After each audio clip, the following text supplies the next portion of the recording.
नमस्कार दोस्तों। हम पढ़ रहे थे राजस्थान का भौतिक प्रदेश।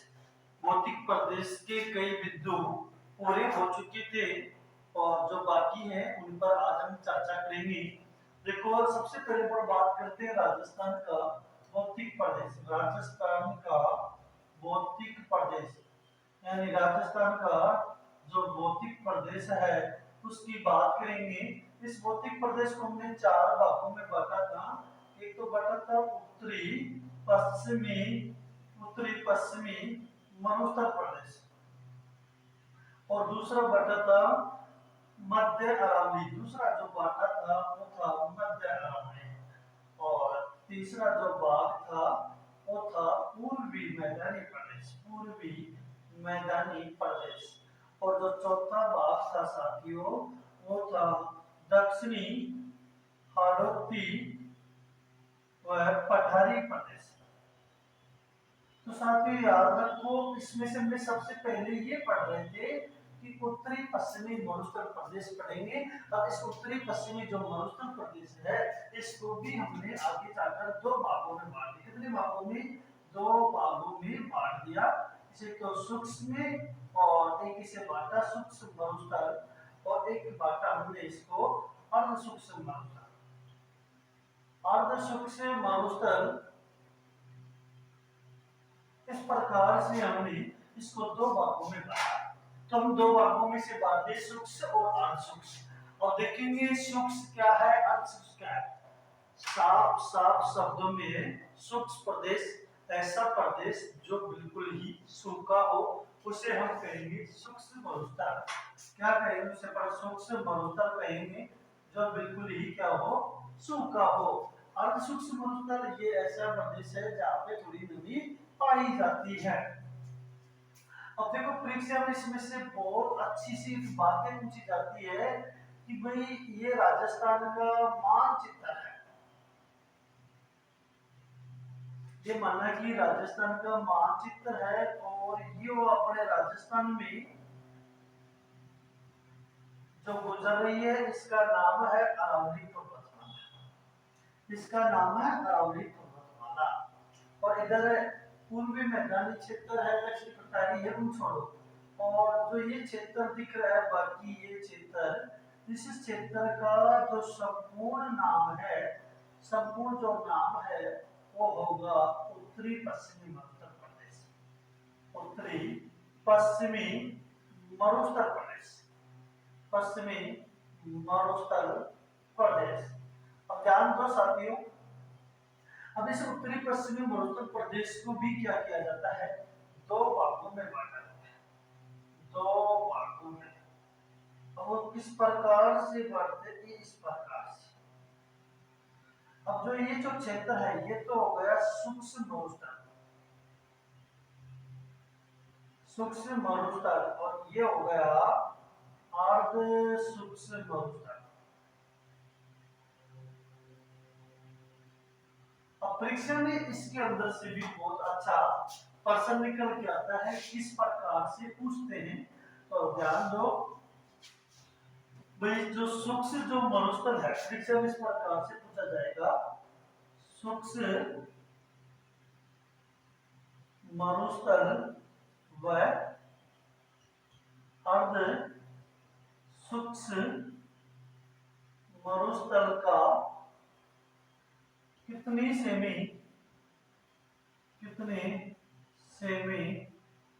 वर्षा से बंटवारा होता है। देखो, मुख्य बात प्रश्न में साफ साफ कहा है कि सूक्ष्म मरुस्थल और अर्ध सूक्ष्म मरुस्थल का कितने सेमी वर्षा से बंटवारा होता है। यानी सूक्ष्म मरुस्थल और अर्ध सूक्ष्म मरुस्थल एक दूसरे से अगर दूर होते हैं कितने सेमी वर्षा से अलग होते हैं। देखो, ये रही वर्षा, सूक्ष्म मरुस्थल को अर्ध सूक्ष्म मरुस्थल से ये क्या कर रही है, दूर कर रही है। और इस वर्षा का जो नाम है वो है 25 सेंटीमीटर। यानी इसका उत्तर होगा 25 सेमी से अलग होता है, बंटवारा होता है 25 सेमी से। अच्छा साहब, अब बात आगे आती है कि भाई अर्ध सूक्ष्म मरुस्थल अरावली से या उत्तरी पश्चिमी मरुस्थल इस प्रकार से भी पूछ लिया जाता है कि भाई उत्तरी जो पश्चिमी मरुस्थल है, उत्तरी पश्चिमी जो मरुस्थल है, मरुस्थल अरावली से कितनी सेमा, अरावली से कितनी सेमी, कितनी सेमी वर्षा से अलग होता है, इन वर्षा से ये क्या होता है, अलग होता है। अब देखो सब किस प्रकार से है, अलग किस प्रकार से, ये राशा अरावली और ये पूरा जो भाग है ये दिख रहा है पूरा का पूरा, ये जो भाग उत्तरी पश्चिमी उत्तर प्रदेश है। और यहाँ से जो एक वर्षा का जो बंटवारा होता है वो होता है 50 सेमी वर्षा। ये 50 सेमी वर्षा, ये बड़ी बड़ी परीक्षा में भी पूछा जाता है। तो ये 50 सेमी वर्षा से, कितने सेमी से, 50 सेमी वर्षा से ये अलग होता है उत्तरी पश्चिमी। याद रखो उत्तरी पश्चिमी मरुस्थल प्रदेश अरावली से 50 सेमी वर्षा से अलग होता है और शुष्क मरुस्थल प्रदेश अर्ध शुष्क से 25 सेमी वर्षा से अलग होता है। ये अपने विशेष बिंदु है। तो आगे चलते हैं, आगे क्या क्या है इसमें, क्या क्या नहीं है।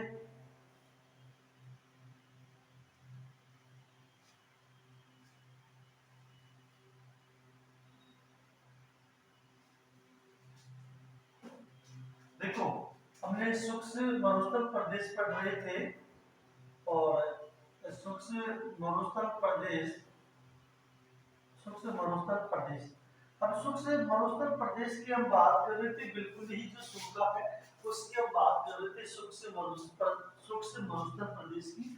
इसको हमने क्या किया कि दरअसल के आधार पे आगे चल के हमने इसको दरअसल के आधार पर दो भागों में बांट देते हैं, या बनावट के आधार पर भी दो भागों में बांटते हैं, दो भागों में बंटवारा किस प्रकार से है। एक तो होता है बालू का युक्त प्रदेश और एक होता है बालू का मुक्त प्रदेश। बालू का युक्त प्रदेश और बालू का मुक्त प्रदेश क्या होता है। देखो अगर आपको दो शब्दों में याद रखना, तोता पिंजरे में रहता है तो युक्त और पिंजरे से बाहर रहता है तो मुक्त। युक्त का अर्थ है यहाँ पे बालू का स्तूप पाए जाते हैं, यहाँ पर बालू का स्तूप पाए जाते हैं और यहाँ पर जो बालू का स्तूप है, यहाँ पर जो बालू का स्तूप है उनकी मात्रा न्यूनतम है। यहाँ पेट्रोल, प्राकृतिक गैस आदि मिलते हैं। तो ध्यान दो बालू का युक्त प्रदेश हम पढ़ रहे हैं, इसमें कौन कौन से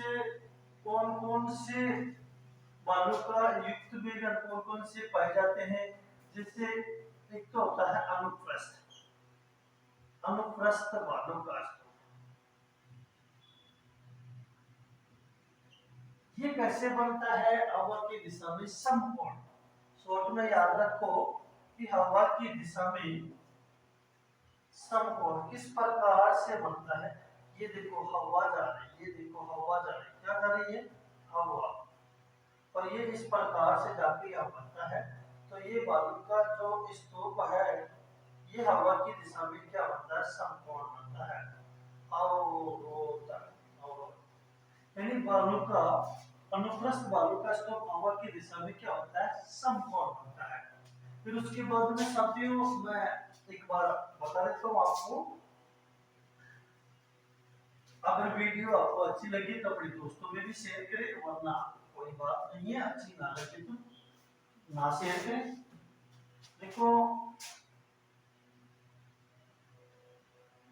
बरखान बालू का स्तूप बरखान बालू का स्तूप ये क्या होता है? इसका दूसरा नाम अर्धचंद्राकार, अर्धचंद्राकार बालू का स्तूप भी इसे कहते हैं। इसकी जो आकृति है, इसकी जो आकृति है वो अर्धचंद्राकार। तो देखो ये बालू का स्तूप क्या होते हैं? ये बालू का जो स्तूप है ये क्या होते हैं? गतिशील होते हैं। क्या होते हैं? ये गतिशील। इसको हम कह सकते हैं ये विनाशकारी भी होते हैं, विनाशकारी बालू का स्तूप, यानी गतिशील होते हैं और विनाशकारी भी बालू का स्तूप। इसके बाद में जैसे नेटवर्क बालू का स्तूप, नेटवर्क बालू का स्तूप ये किस प्रकार का हो गया गुरु जी? इसमें क्या होता है कि ये जैसे भूभाग है, यहाँ पे कोई ऐसे इस प्रकार के बालू का स्तूप, इनके बीच में क्या पाया जाता है? छोटे छोटे बालू का स्तूप पाए जाते हैं। ये इनका क्या है? नेटवर्क है। यानी भूभाग पर बड़े बड़े बालू का जो स्तूप है, स्तूप है, बालू का स्तूप के बीच में छोटे छोटे बालू का स्तूप, छोटे छोटे बालू का स्तूप पाए जाते हैं, स्तूप पाए जाते हैं। उन्हें हम क्या कहेंगे? नेटवर्क बालू का स्तूप, नेटवर्क बालू का स्तूप कहेंगे। इसी प्रकार से तारानुमा बालू का स्तूप, देखो तारानुमा बालू का स्तूप, बालू का स्तूप देखो ये कैसे बनता है कि हवा की दिशा में अनियंत्रण है। हवा की जो दिशा है, दिशा का अनियंत्रण होना, बस ये जो हवा की दिशा, हवा जा रही है, ये हवा जा रही है, ये इस प्रकार का ये हवा है, इस प्रकार का जो बालू का स्तूप का निर्माण होता है उसे ही हम क्या कहेंगे? नेटवर्क बालू का स्तूप। वो तारानुमा बालू का स्तूप, यानी हवा की दिशा में गड़बड़ाने से हवा कहीं कहीं और घूम जाती है, उसे हम तारानुमा बालू का कहते हैं। नेटवर्क दो व्यक्तियों का जो संबंध होता है, बीच में बातचीत चलने का, वो नेटवर्क ही करता है। वैसे ही बड़े बड़े बालू का स्तूप के बीच में छोटे छोटे बालू का स्तूप पाए जाते हैं, उन्हें भी हम नेटवर्क बालू का स्तूप कहते हैं। बरखान बालू का स्तूप ये अर्धचंद्राकार है, आधे चांद का जैसा है, सर्वाधिक गतिशील है, सर्वाधिक विनाशकारी बालू का स्तूप भी कहा जाता है बरखान बालू का स्तूप। इस प्रकार से एक होता है पैराबोलिक बालू का स्तूप, पैराबोलिक बालू का स्तूप एक होता है सफक का बीज बालू का स्तूप। वो चीजें मैं अगली वीडियो के अंदर बातें करूंगा। पैराबोलिक बालू का स्तूप किस प्रकार से बनता है, सफक का बीज बालू का स्तूप किस प्रकार से बनता है। तो दोस्तों अगर वीडियो आपको अच्छी लगी तो अपने दोस्तों में शेयर और लाइक करें।